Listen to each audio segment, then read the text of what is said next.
این جاده‌ای که سرد بود امروز گرمی لاله هاست. اندر لبانم صبر زولانه داری ناله هاست.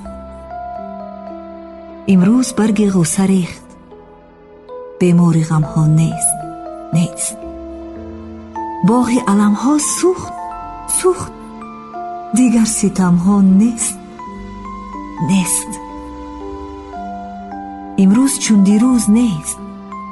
فریاد و آه و درد کو، هم بسترم مرد دل است. فرسوده بود این مرد کو. غم از درم شرمید و رفت، شادی بچربد بر تنم. خوشبخت و خوشروزم عجب، یک بانوی خوبی منم.